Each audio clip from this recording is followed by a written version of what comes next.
Hello guys, good morning. As a part of our lecture series, today we are going to discuss about the foundation of All India Muslim League and the factors and the persons who contributed for this All India Muslim League and what are the objectives of this, what is this background, and finally we are also going to have a mains question. So in this 30 minutes lecture video, we are going to discuss this. So let us not waste the time. So please do concentrate, and here this format, please put it on paper so that you can have the better points to understand in a clear cut way. The Muslim League was an important feature in the Indian struggle for independence because it contributed for the rise of the question like a theory, two nation theory, which was put forward by Muhammad Ali Jinnah, who can be seen as one of the most important person of this Muslim League. So the seeds of Muslim communism was sown by Sir Syed Ahmad Khan, who remained loyal to the British in 1857 mutiny. So as a part of 1857 Sepoy mutiny, this Syed Ahmad Khan is in favor of the Britishers, and he was suspicious of the Indian national movement which was under Congress and is called the Muslims to remain loyal to the British Raj. He was of the belief that the Muslims share in administrative posts and in various professions which could increase if Muslims are divided from the existing Hindu society and they can impart the modern education. So for that purpose he needed protection of the British, and he projected the British loyalty as to safeguard the interests of the Indian Muslims. However, he did not create a political organization to counter the Indian National Congress, but he suggested the Indian Muslims to remain politically active in support of the British itself. And now you need to understand that this Muslim League parallelly as a part of growth of communalism, which was existed by the time of 1905 to 1908.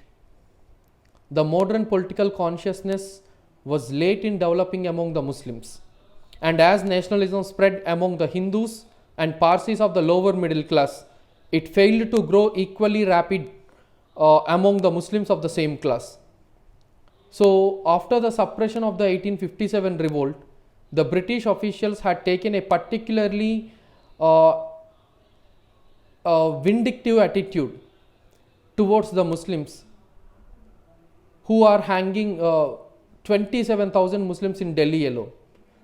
So to check the growth of the united national feeling in the country, the British decided to follow more actively the policy of divide and rule, and that resulted in the division or partition of the Bengal on the religious lines. So the Britishers encouraged the communal and separatist tendencies in the Indian politics indirectly. So the British promoted provincialism by taking of Bengal domination.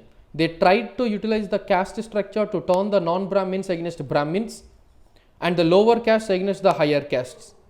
Likewise, in Uttar Pradesh and Bihar, where Hindus and Muslims had always lived in peace, the British actively encouraged the movement to replace Urdu as a counter language for Hindi. Syed Ahmad Khan laid the foundations of Muslim communalism when in 1880s for the first time, where he gave up his earlier views and declared that the political interests of the Hindus and Muslims were not the same, but different and even divergent. So this Syed Ahmad Khan preached complete obedience to British rule. When the Indian National Congress was founded in 1885, he decided to oppose it and tried to organize along with Raja Shivaprasad of Varanasi a movement of loyalty to British rule. And the Syed Ahmad Khan urged for the Muslims not to listen to Badruddin Tyabji's appeal to join the Indian National Congress. So Badruddin Tyabji is that fellow who encouraged the Muslims to come and support this Indian National Congress, but this Syed Ahmad Khan is that fellow who was against to that. Along with Syed Ahmad Khan, some other persons also raised the demand for special treatment for the Muslims in the matter of government services especially. Bombay was the only province where Muslims had taken to commerce and education quite early, and the Indian National Congress included in its ranks such brilliant Muslims as Badruddin Tyabji, R.M. Sayani, A. Brahmaji, and the young barrister Muhammad Ali Jinnah. So in his presidential congress to the National Congress of 1886 INC session, Dadabhai Nauroji had given the clear assurance to the Congress that it would take up only national questions and would not deal with religious and scholarly matters, which also includes the societal matters, the societal demands. So when Dadabhai Nauroji clearly said that INC is there to question the national interest demands, and the INC is not there to raise the demands religiously and which was related especially to the Muslims, that really triggered this Syed Ahmad Khan, and that is the reason why he is against to this INC. So in 1889, the Congress adopted the principle that it would not take up any proposal which was considered harmful to the Muslims by a majority of the Muslim delegates to the Congress. And many Hindus began to talk of Hindu nationalism and many Muslims of Muslim nationalism. And that is where exactly the religious differences started politically among the INC. And these political immature people failed to realize that their economic, educational and cultural difficulties were the result of common subjection to the foreign rule and of economic backwardness, and that only through common effort they could free their country, develop it economically and thus solve the underlying common problems such as unemployment and poverty. So they failed to realize all these can happen when we are all united. And as a part of that, in 1906, the All India Muslim League was founded under the leadership of Aga Khan, very important Aga Khan, the Nawab of Dhaka by that time, and the Nawab of Mohsin ul Mulk. So these two persons are the two important founders for this All India Muslim League, which was supported the partition of Bengal and demanded special safeguards for the Muslims in government services especially. To increase its usefulness, the British also encouraged the Muslim League to approach the Muslim masses and to assume their leadership. The educated Muslim young men were in particular attracted by radical nationalist ideas and the militant nationalist Ahar movement. So this is one of the most important movement which we can consider, which was founded at the time under the leadership of Maulana Muhammad Ali and Hakim Ajmal Khan and Han Inam, Maulana Jafar Ali Khan and Majar ul Haq. So these five great people combinedly founded this Ahar movement, and these young men disliked the loyalistic politics of Aligarh school and the big Nawabs of Jamindars. So moving to modern ideas of self-government, they advocated active participation in the militant nationalist movement. Maulana Abdul Kalam Azad, Maulana Muhammad Ali and other young men preached a message of courage and fearlessness and said that there was no conflict between Islam and nationalism. And hence, if you do understand this rise of separatism or the trends of separatism and the origin of this Muslim League, then obviously we will come to know what exactly happened, and that can be seen as a part of the subtopic called background. So what happened here? On 30th December 1906, the All India Muslim League, founded in Dhaka, which is now called as Bangladesh, and that communal idea came into picture is because of this Sir Syed Ahmad Khan, who is a great philosopher, a Muslim reformist, a barrister, and who is very loyal to the British government. He wanted this Western education to be provided to the Muslims so that the Muslims can get educated and think in a scientific temper, where he suggested better be loyal to the British rather than being rebels against them. And as he founded this Mohammedan Educational Conference in 1886, which organized away from the politics and discussing its own code of Muslim awakening. So on 30th December 1906, around 3,000 delegates attended the conference of this Mohammedan Educational Conference at Dhaka, which ban on politics was removed and a motion was moved to form the All India Muslim League there. So the name was proposed by Nawab Khawaja Sir Salimullah Bahadur, and it was supported by Hakim Ajmal Khan. And this All India Muslim League was the first Muslim political party of India, and the idea of the Congress party was only catering to the needs of the Hindus, where INC was failed to look after the religious demands of the Muslims, especially getting these Muslims into government services. And that is the reason why that this so-called All India Muslim League was seen as an essential, a party of educated elite Muslims, at least in the beginning, whereas over a period of time, even the Muslim masses also came forward to support this. And the party's chief aim was to promote and secure the civil rights for Muslims. So this is what the most important point to remember here. The party's chief aim was to promote and secure civil rights for Muslims. Where it was there to show the loyalty towards the British government as a means to achieve more political and civil rights to the Muslims. So here we need to understand that there are three most important objectives for this Muslim League.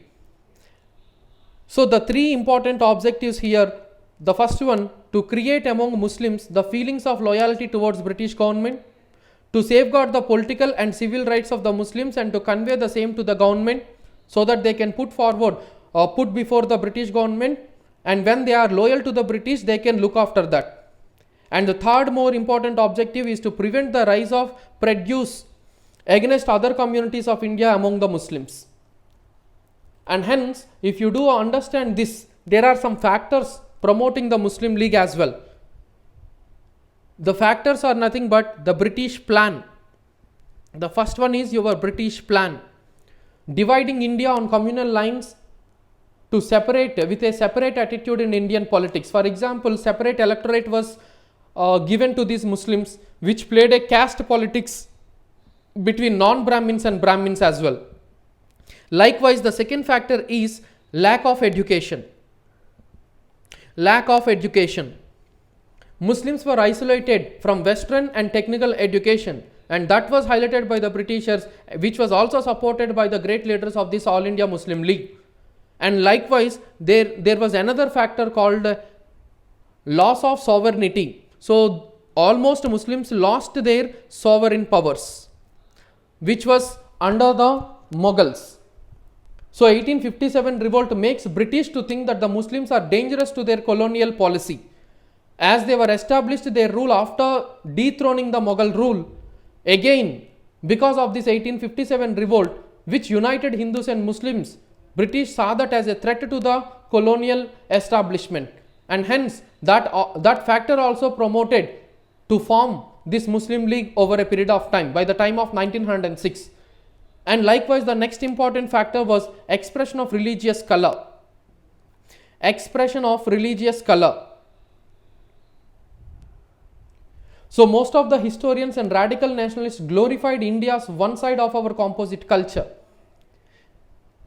Their praises were biased because Shivaji, Rana Pratap, likewise Hindu kings who were most loyal to the Hindus but not to the Muslims, but they remained silent on the Akbar, Sher Shah Suri, Alauddin Khilji, Tipu Sultan. So all these Muslim kings were kept aside, and their contribution for the societal development was also kept aside, and this really irritated the Muslim people, where they thought that this is really a direct discrimination by the Hindu people over the Muslims, and hence this expression of religious color can also be seen as the factor promoting the Muslim League. And more importantly, the economic backwardness of India. Lack of industrialization causes acute unemployment, and British attitude towards cottage industry was pathetic.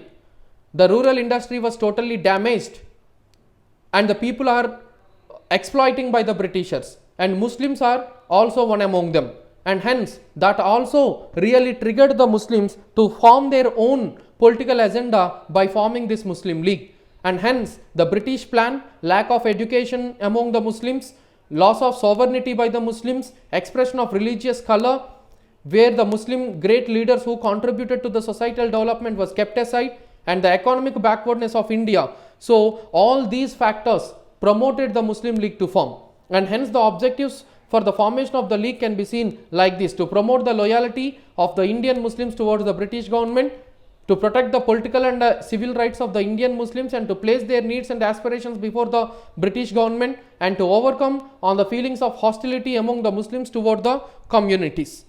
So Muhammad Ali Jinnah, for the first time, he joined in this Muslim League in the year 1913, when the Congress party was opposite to the government and fighting for the gradual establishment of an independent India with an agenda of Swaraj. The League propounded loyalty to the government. They in fact provided the government a tool to fighting the growing nationalism in country.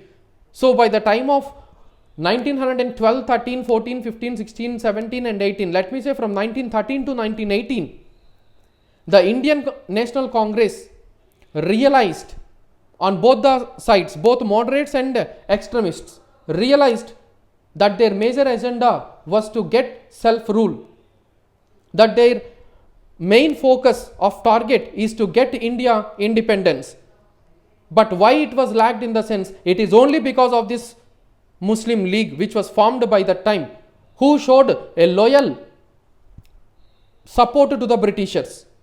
So even though that partition of that country was not in the minds of Indian Muslims in the early years of the Muslim League, for the first time in 1930, that idea of a two-nation theory came into picture, and the leaders of this Muslim League began that propaganda that Hindus and Muslims are not one nation and have separate cultures and identities, although they have been cohabitating for centuries. Even though those are united for centuries, their total views, their targets, their agendas, their cultures, everything is different, and hence they put forward this so-called propaganda in the 1930 with a concept called the two-nation theory.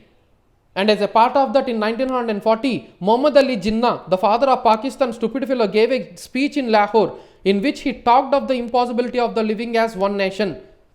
And in this response to this fellow, some members of the League who were opposed to this two-nation theory broke away from that party and formed the All India Jamur Muslim League.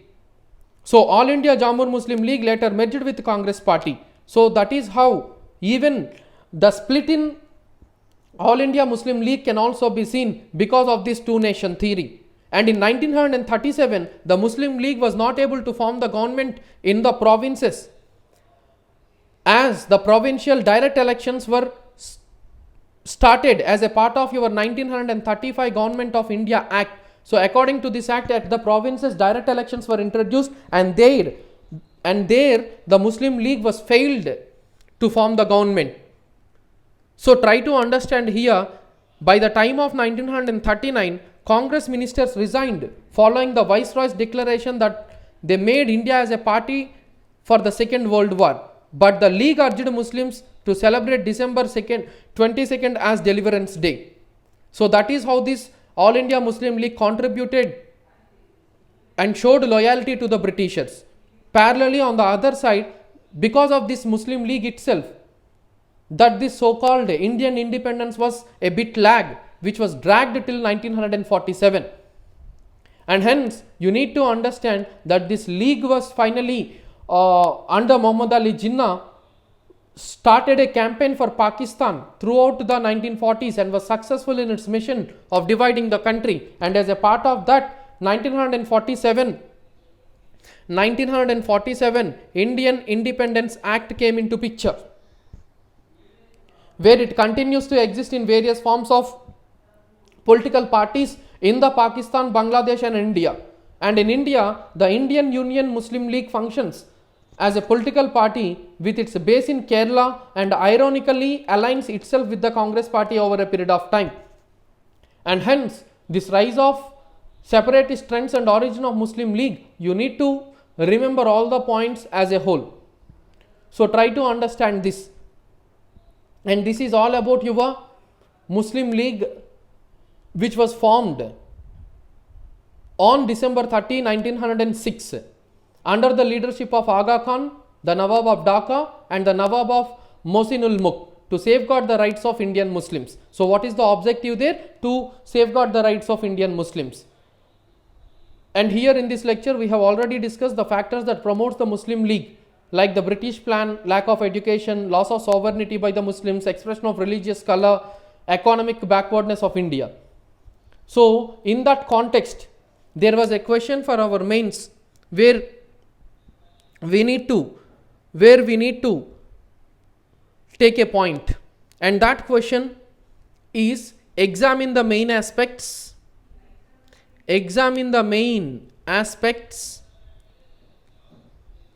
of the Muslim League politics, from 1937 to 1947. Was the partition of country unavoidable? So what is the role played by this Muslim League in partition of our country, and what is this Muslim League politics which can be seen as the main aspects from 1937 to 1947. So this is what about this so-called Muslim League. And as a part of this, you could also remember 1922, the creation of the Soviet Union in the global level, and in 1971, the death of the great eminent scientist and father of Indian space program, Vikram Sarabhai. So on the same date, December 30th, 1906, the foundation of this Muslim League can be seen. And now we are entering into the next topic as a continuation of this Muslim League parallelly in the same year 1906, and that is nothing but your Calcutta session. So from 1885 to 1947, the Congress sessions are very, very important, which were held in different regions of our India. And one such important session is your Calcutta session in 1906. When partition of Bengal 1905 was made possible because of the efforts of Lord Curzon, this Calcutta session in 1906 under the presidentship of Dadabhai Naoroji can be seen. Why this session is that much important compared to all other sessions, and here are the points, just take a look on this. It tried to effect the conciliation between the moderates and extremists. So under Dadabhai Naoroji, they tried to unite these moderates and extremists ideologies of the politics.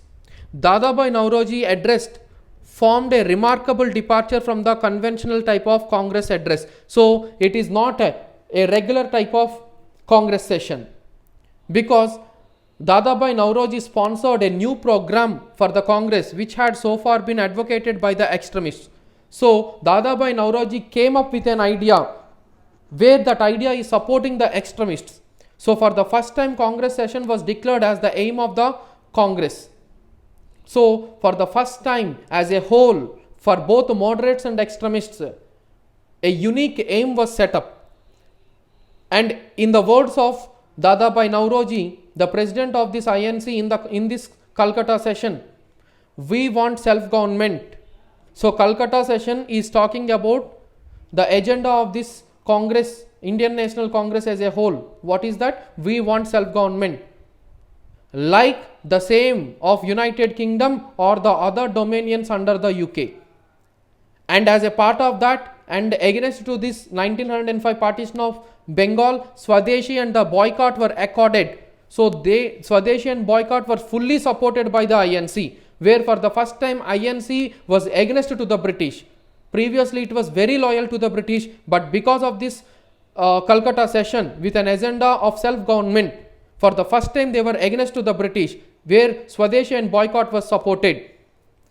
And they took this boycott as a political weapon which was authorized by the INC, and they condemned directly the partition of Bengal. And hence, in other words, we can say Dadabhai Naoroji, the grand old man of India, it is bad blunder of the England. He directly said that. And promotion of education was declared as the main aim of the Congress. So these are what all the important points under this Congress Calcutta session, which was held in 1906. So now for our mains examination, write a short note on 1906 Congress session, 5 marks, 50 words. You can go through these points, and this is what for your examination is.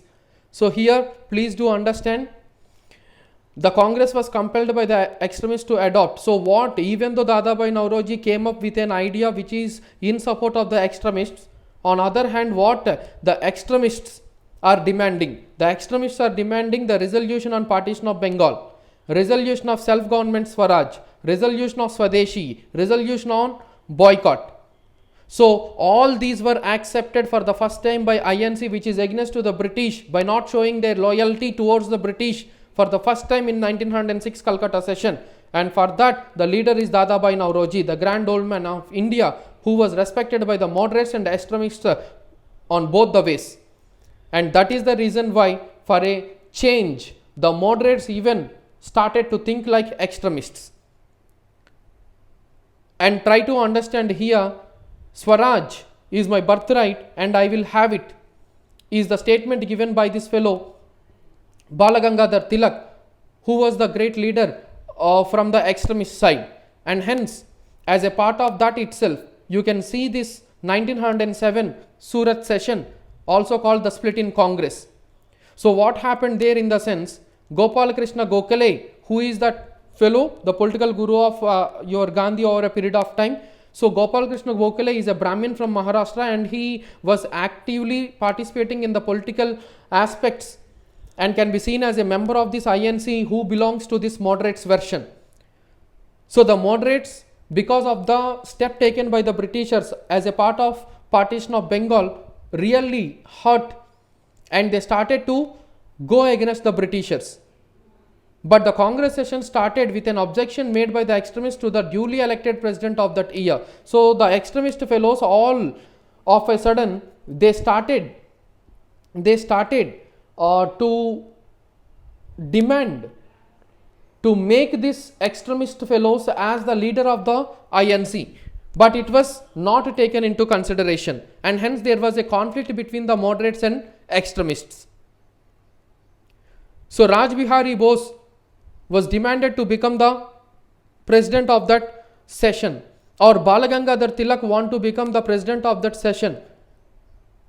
But what happened there? These extremist fellows were kept aside and made formally that these so-called sessions, which are to be held at Bombay, so that Bombay session, which is one of the planned session of the INC, was now all of a sudden changed to the region of Surat, because the Bombay session, where the great supporters of the extremist fellows can be seen. So all of a sudden, when they started to move away from Bombay and started their session in Surat in 1907, where in Surat, Gujarat, the moderate supporters are very high, and that is how the extremist fellows were not encouraged to become the president of INC, and that is how that ideas or the political aspirations of the extremists kept aside in this session of Surat, Congress session of Surat 1907, and that we are calling it as the Surat split, which can be seen as a big jolt to the Indian National Congress. And the difference between moderates and extremists presented an opportunity to the Britishers, where they gained the support of the moderates and they started to suppress the movements of the extremists. And that is how, see here the points, 1905 Benares session of INC, Gokhale was the president, who discussed for the first time with the name called Swaraj. 1906 Dadabhai Naoroji, Calcutta session, just now we discussed, where he addressed the word Swaraj again as an agenda for the INC. And in 1907, two major objectives: demand for the resolution of Swaraj, Lala Lajpat Rai to be made as the president of INC. But it was not considered by the moderates, and these two demands were not acceptable to the moderates, and that is how they placed Raj Bihari Bose, who is a great moderate supporter, to become the president of the Surat session. And hence, over a period of time, that difference between the moderates and extremists took its shape, where they are failed to control the affairs over the INC sessions, and in 1907 they started to divide from the Indian National Congress, and that is how the phase of extremism as a part of INC itself can be seen. So this is what about your Surat split. So here see, however, there are some reservations over the split in the Surat session where you can go through this so that you can easily understand. And see, this is the question asked in your examination. Consider the following statement. The Congress session of 1907 was held at Surat. The extremist party was led by Lal Bal Pal. So what is your answer? Please do comment in our group so that we can have a great discussion on that. So today what we have discussed, the formation and the establishment of Muslim League, objectives and the factors for this Muslim League to establish, and what are the key important objectives of this Muslim League, and who are the prominent leaders. After that, the Calcutta session 1906, which was led by Dadabhai Nauroji, and what are the most important objectives and how far it contributed to make the Indian National Congress session a main aim and agenda to be in a physical form. And then as a part of that, to the continuation of that, 1907 the Surat split, nothing but your division of INC, moderates and extremists got split, and Lala Lajpat Rai, Bipin Chandrapal and Balagangadhar Tilak, along with the supporters of the extremists, led this so-called Surat session, and that is how partition of your INC can also be made. So this is all for the day. In our session again we are going to meet with another new session in a couple of hours. Thank you very much.